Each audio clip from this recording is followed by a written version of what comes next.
Oh my god, we made it to another episode of Simply Clarifying. How the hell are you today? It is Wednesday and it's going to be Watch Wednesday. Alright, every Wednesday we're going to get on here and talk about shows, movies, different things that we really like to either binge, shit we've watched that we hate, whatever. Obviously this has to be Stranger Things Day, right, as our first kickoff, since that just ended, like the entire series, season 5 and everything. So let me just say, if you have not watched the show, or if you're not completely caught up yet for whatever reason, you need to get the fuck out of here, because there will be spoilers, okay? We're going to talk about the end, we're going to talk about the beginning, and all kinds of shit in between. So buckle up, here we go. Let's head back to the 80s for Stranger Things. A little bit of ASMR for you. You're welcome. So I know people that have one TV in their house and they watch literally one show a day, okay? They say that watching movies and all that, TVs rot your brains and blah, blah, blah, blah, blah. That's great. However, let's go to our facts real quick. It is a feel-good chemical cocktail for your brain when you immerse yourself in a show or movie. Kind of like when you get into a good book. I know it's not the same, and yes, I like to read, but I'm also a big movie buff and TV show, connoisseur, if you will. So here we go. Just so you know, good things come out of watching movies and shows that you like. So dopamine, oxytocin, serotonin, and cortisol, all good things, okay?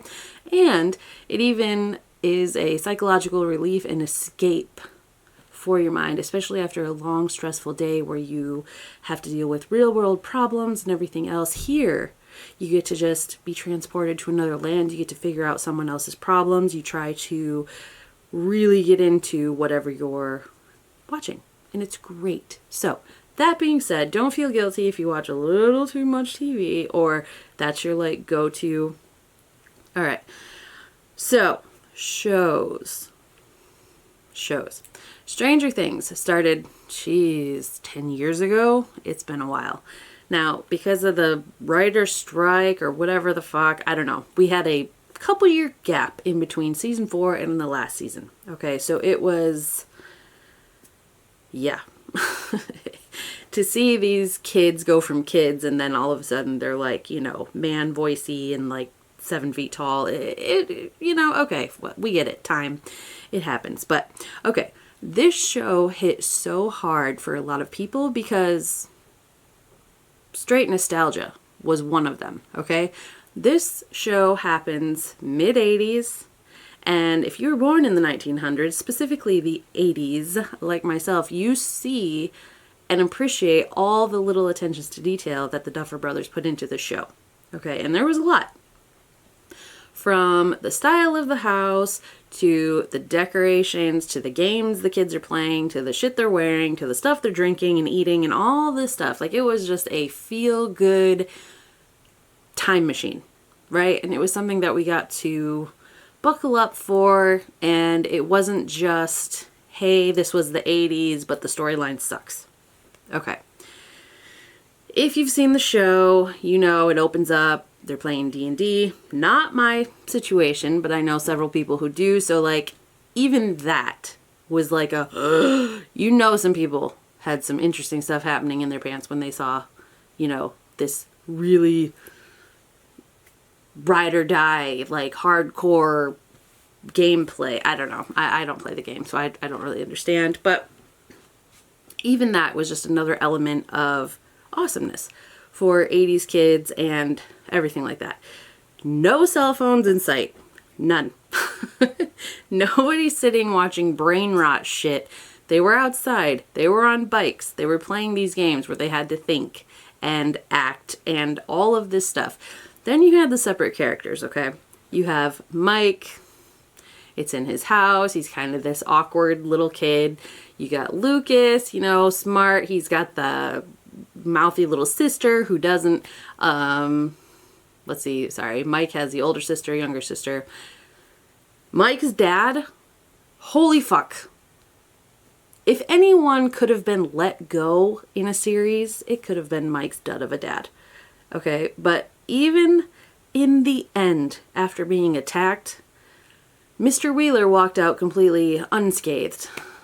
Still alive. yeah, there were a couple people that I would have traded him for in a heartbeat. Okay, even some nobodies. But whatever. Lame dad, survived, great. I wanted 4 things from this show. Okay, 4 things from the end of this show. This show mainly focuses on a boy, Will, who's kind of like, not like the outcast. It's him, his brother, and his mom, right? And they're kind of, mom's like newly divorced. She's got her own shit going on. Brother's older, moodier, like awkward himself, very closed off. Okay. Will eventually gets some weird stranger thing contact where he's consumed basically by this being, that controls his mind and lets him see things, takes his essence, whatever you want to say.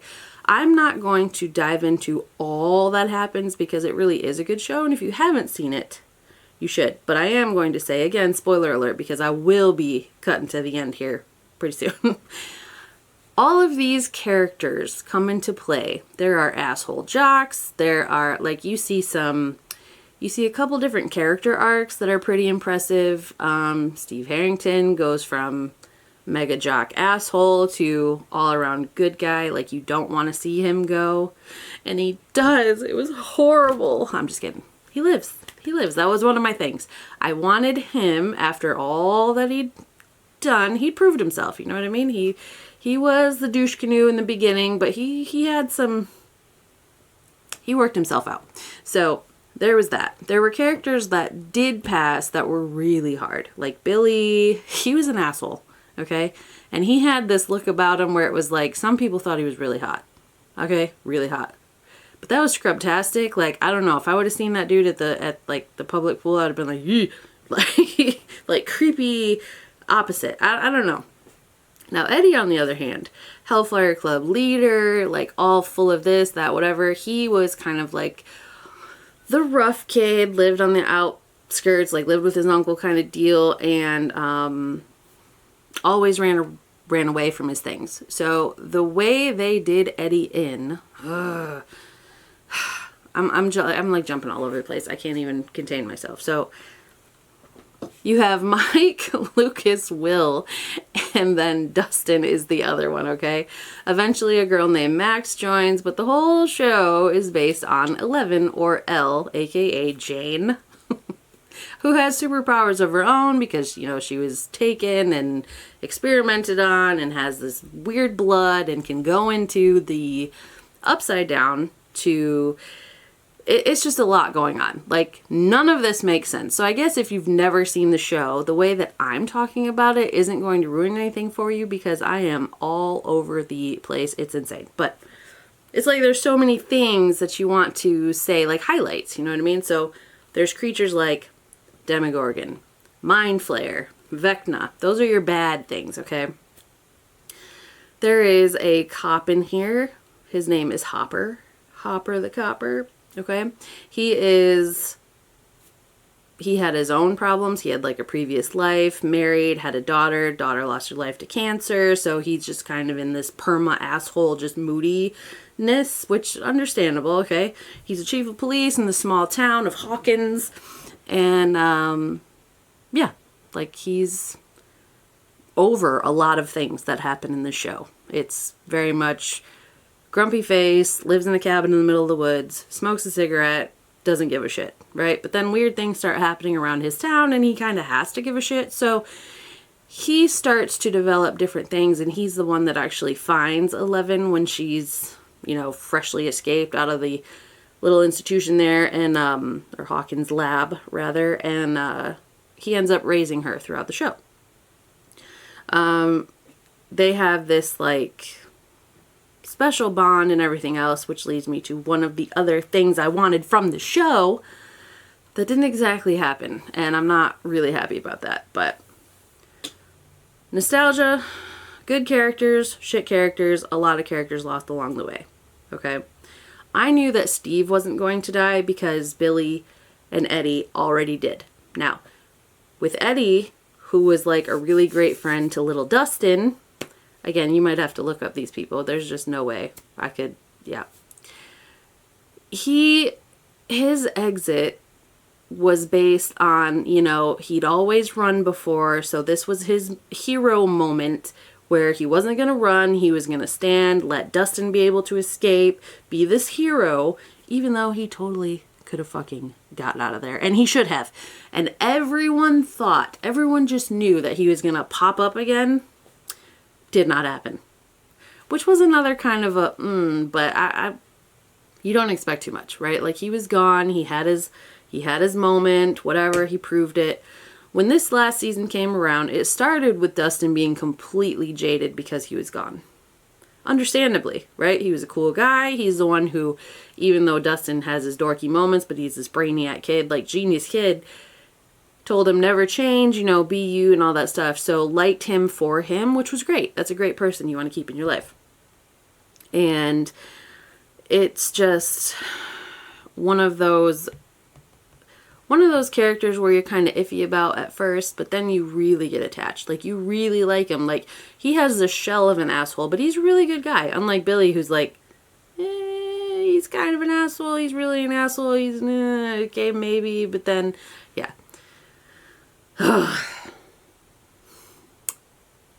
It was really sad when he died. It was really hard when he died. But this season came back with Dustin, you know, wearing the Hellfire Club shirt and everything else. And then him basically getting his ass kicked over and over because he's not okay with just moving on and forgetting Eddie because he's fucking hurt. Like, his friend's gone, like he was somebody big. And that's how I knew that Steve wasn't going to go. They didn't write the show like that. They definitely are not a Game of Thrones situation. And if you've seen that show, that's going to be its own thing. But like, Game of Thrones was a different kind of show wherein if you didn't read the books and you're going just on the show, nobody was safe. Okay? You could have a favorite character and they could be a really good person. They could be a really bad person. Nobody had a safety card, okay? You just had to pick one and hope for the absolute fucking best that they were going to hang around long enough to like be relevant. They were not afraid to X off main characters, family, like, it was anything goes. Anything goes. And that was a hard pill to swallow sometimes. Now, on the flip side of that, they had some very satisfying deaths, especially for the shitty people. But Stranger Things, Duffer Brothers, they did not ride it that way. They got so attached, especially to the main cast, where they really didn't want to let some people go. Now, there were some, like Billy and Eddie and, you know, even Bob, where they were lost along the way, but they did really well at keeping the core ones alive and well. Now, to the end, because again, I'm not going to go into everything, but we are going to go to the end. If you were someone who started from the beginning and then had to wait the torrid time in between for the ending, you expect a lot. Like, there's a lot of the story to wrap up. And they did it, even the way they released it was a little bit crazy. They released a section of it first, and then Christmas, we got a couple more episodes, and then New Year's, we got the finale, which was the last, which was about movie length episode, okay? They had to close off not only the season, they had to cap off all the character, you know, what's going on with every character. They had to close the entire show. This was not something that was meant to be, like, carried on. If there is such a thing coming, like, I don't imagine there's going to be a prequel and shit, like Game of Thrones again, pulled out. I don't think so. And even if you were to bring something to continue the universe, like so many people like to do, Walking Dead, it's not going to be the same, right? It's not going to be the same characters. A lot of these characters have done this shit for 10 years or 10 years. There's a big gap in between, so I don't even count it as 10 years, but hey. And so they had a lot to do in this little bit of time in this last season. There were a lot of things still wide open and a lot of what ifs, like, so this last season, the town is completely caged off, okay? It's shut down by the military. Not shut down, like quarantine, right? Like everyone's stuck in here. You still have all the characters and some new characters. Woo! But it's, my God. But it's still Hawkins, and there's still a lot going on. Like, everyone's got their own shit going on, and they've changed, and their moods and everything else. So it's a very, like, there was a season where Hopper was taken to Russia as a prisoner, you know, because they were wanting to weaponize these Demogorgon things to to be soldiers or whatever else. And it's just, there was a lot. Like, there was a lot. So they ended up trying to wrap up a bunch of the story, and I'm just going to jump to the end. Like, they have this epic fight, right? They're getting ready to have this killer fight with this villain who's been mind jumping all these people in Hawkins, splitting Hawkins down the middle, trying to basically eat their world and turn it into an upside down or a different thing altogether. So there's like a whole bunch of shit going on with this one person, and the only person who can really stop this person has always been Elle, right? Always been 11, because she can get in there. She's his sister. She's got the blood, and like, so it's a lot going on. And this whole time, this girl has been used, abused, like, one of the things I wanted from the show was to have her, even if it meant losing her powers, obviously the bad guy has to die. Obviously the upside down has to be obliterated in some way, okay? That just makes sense. I understand. But I wanted her to be able to live happily ever after. Kind of, as crazy as that sounds. Like, yes, the sacrifice move, like, okay, well, this is never going to end unless I end myself kind of deal. That card was pulled, and it was, like, so predictable, and, like, you better fucking not. Like, just don't. Like, just don't. Like, be better than that. It was a lot of ground to cover. It was a lot of things to get your head around, okay? So Mike, one of the other mains, is completely in love with 11 the entire series, okay? And there's been times where she's had to go away, or she's just straight left, or whatever. So it's like this torrid romance where when they're together and they're able to be together, like, it's this, aw, sweet, you know, whatever. But the end, obviously, it makes it seem like she's blinked and, you know, sacrifices herself, whatever, which puts Mike in a complete mindfuck situation, because it's like, why? And I don't really care that much about Mike. But even if, I mean, I don't know. The smallest part of me was like, okay, so like they've had this thing going the entire time and it hasn't got to work. Like, there's always been a war or a battle or someone to stop, like, that's gotten in the way of them just like being together with this quirky little teen thing and just being happy. And I never really, I don't know. I don't want to be like, no, you don't deserve that, or hi, you don't get that. Because, like, it was something that she wanted too. And that was part of it. Like, I really wanted her to be able to have all this stuff she's never had before. And there is a part where Hopper is sitting there telling her, you know, I don't want you to do this. I don't want you to sacrifice yourself, because all these things that you don't think you'd be able to do, you will be able to do one day. We will figure it out. That was another part of what I wanted. I wanted Hopper to have his happily ever after, you know, get with Will's mom, because they go way back and all that. Have the, you know, get married, whatever, have the girl, but also be able to have his adopted daughter, right? This dude's helped her from the beginning, from when she was just binging on frozen waffles and, you know, loving the compromise situation of halfway happy. And I mean, that didn't even happen.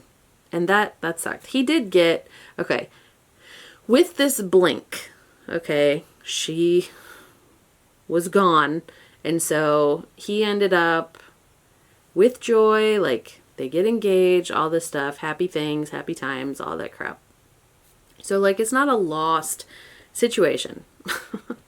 But you're thinking that Elle's dead. Now, Will, again, because we're all over the place. Again, I am so sorry. This is so not... I did not think that, even with highlights, I did not think I would be all over the place. So you are completely confused, and if you want to fast forward or whatever, I completely understand. This is a little chaotic, and I think it's just because it's so fresh, right? It's only like a week old. So, yes. So Will, the kid who started with all the problems and the one, you know, who was taken and seeing all these horrible things, you know, because he's being mind flayed and controlled and all this stuff, he actually can enter the hive mind. And Vecna's also.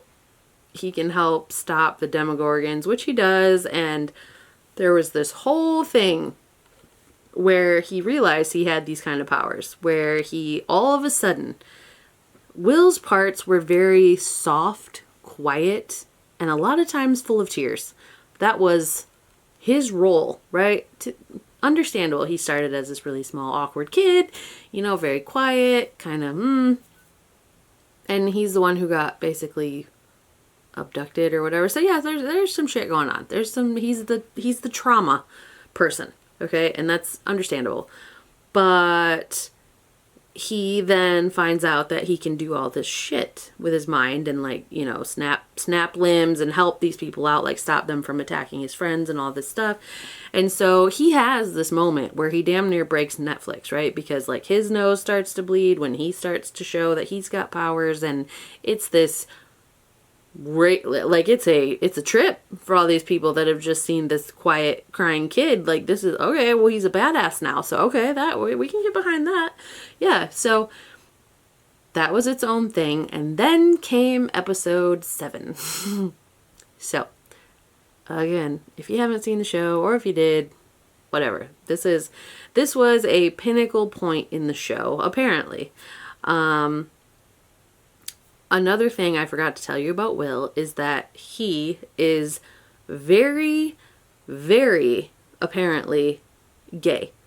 And in fact, he is in love with his best friend, Mike. Okay? Now, Mike is not gay and loves Eleven. So, like, it's this whole thing. So, like, he's got this torrid romance of his own that he can't even talk about. Now, I understand that in the 80s, even in the early 90s, coming out was like this giant thing. Okay? However, it was 2025 when this was coming out. Okay? So, the fact that you had to make coming out this whole grand thing, like, season 2 had a part where Elle ran away, basically, and ended up she wanted to find her mom or whatever, and she ended up finding out that she actually has a sister. Now, this sister looks nothing like her, whatever, and the sister has powers too. It felt very just fill in the gap kind of episode, like, why, like, who... You had no idea who these people were. They were only there for this much time, and it was like, okay, so it was like a filler episode. All these years later, the sister comes back and ends up, you know, helping blah with her powers or whatever. But it was just kind of like that episode was the lowest rated one in the entire season. Probably because it was just a pluck out of nowhere and you didn't know what to do with it. Okay? It was replaced by episode 7 as far as what the fuck moments. Like, you're hyping up for this big battle. You're getting ready to take down the bad guy. Like, you're gonna get in his mind. You're gonna go to the Upside Down. You're gonna fucking crush him, right? End all this. Save all these kids. Save the town. All this stuff. But even in the midst of that, we have to take a time out and everybody sit down. We're gonna powwow style because I have to spill my guts for like 30 minutes and tell you that I'm gay. Okay?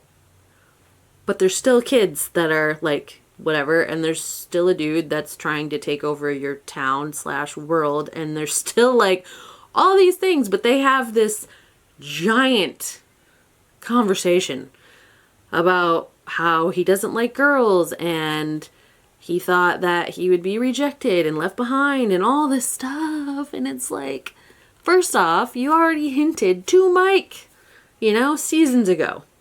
And it was not returned, but they still didn't treat you any differently. Like, it was just, it just felt like an injection of 2025. Just like it had to, I don't know why. It was just so, it just felt so, ugh. There is another gay character on there, Robin, a chick. Hers felt so natural, right? It wasn't forced. Even they had their heart to heart, the two of them, and it was like, okay, I get it. Like, okay, that's nice. It was very natural. This whole thing where Will cries and it's this whole big speech, and then like everyone else has to give their 2 cents, and then they all cry. It's like they all forget that we're talking about getting ready to go into the Upside Down and get this shit done because we have to acknowledge this here right now. What? I don't know. It felt a little out of place. So anyway, we're going to skip to the end now. What I wanted from the whole series. I wanted Steve Harrington to make it because he'd started off asshole douchebag and ended up hero friend. Okay? Rock solid. That happened. Dustin, I wanted him to be able to grow up, brainiac, go to whatever school he wanted, have the best life, and just continue being the weird little guy that he is. That happened. I wanted Hopper to get married to Joyce and just live happily ever after, even, with Elle too and all that stuff. Half of that happened because Elle got blinked into not existing anymore until the very, very end, where they decide that since they opened this show with everyone playing D&D, that's how they'd close it out. So they're sitting around and like they're talking about how they're all going to go on and everything else. And then they're like, okay, well, what happened to the character, Elle's character, right? And Mike starts storytelling saying that, well, instead of being blown to smithereens or disappearing completely, she actually, used the last bit of whatever power from her sister to make it seem like she was there, make it seem like she was actually obliterated, but really she ran far away. She used the distraction to just go, and then went to this far off land with waterfalls that we'd talked about as our happily ever after, but she's living there and nobody knows her, and she can finally just live the life she deserves and be happy and free. And wouldn't you know, it shows Elle popping up, walking, hiking. She's got long hair now. She's all alone, and she's looking at this little tiny town nestled in with some waterfalls and stuff. And you're like, okay, well, so she is possibly alive. But they made it seem like the only way that closure could happen for all the characters if Elle was just gone. So fuck Mike and his feelings. Sorry, you don't get that. You can just imagine that she's living off happily ever after, whatever. The end. And then Elle, yeah, you got no money, no ID. I mean, I don't even know if you have powers. And that's the shitty thing. I would have been happy even if she lost her powers when the Upside Down fucking collapsed in itself. Fine. Just let the girl be able to live with people that she actually likes, loves, like... Why can she not have that? No, instead, she gets to start new, pick a new name, I guess, and then just live in this little village somewhere. I don't know. It kind of felt like they tried to cover the bases they needed to cover and then was just kind of like, meh. I don't know. I understand that you cannot write a story for everybody. You cannot create a show that's going to satisfy everybody's everything. Okay? Completely understand. Stranger Things overall, would I watch it again? Yes. Did I have favorite characters? Yes. Did some people I liked die? Yes. Did a lot of people I liked survive? Yeah. Were there things that I didn't like about it? Meh, with everything. There are annoying things or like extended story. Yeah, a little bit. Would I watch it again though? Yes. It was a great time jump back to the 80s. So if you haven't seen it, definitely go ahead and see it. And now, like that's, my dad hasn't seen it. So I told him that you haven't seen it and you don't have to wait. Like it's all out now. You can go start to finish and you don't have to have the excruciating gaps in between. So at least there's that for you. So, yeah. Well, again, I apologize for the wickedly all over the place Watch Wednesday we have. Next time I'll try to be a little bit more prepared and less scatterbrained. I got so excited. And you know, when you start talking about things, you remember things you didn't when you're planning, and so they just kind of pop in. And my brain's got a lot of trains crisscrossing anyway, so like I apologize that you had to go on that ride with me, but all in all, we've covered this episode, and so I will wish you a good day, and we will see you next time. Thanks for tuning in, and please come back. Have a good one.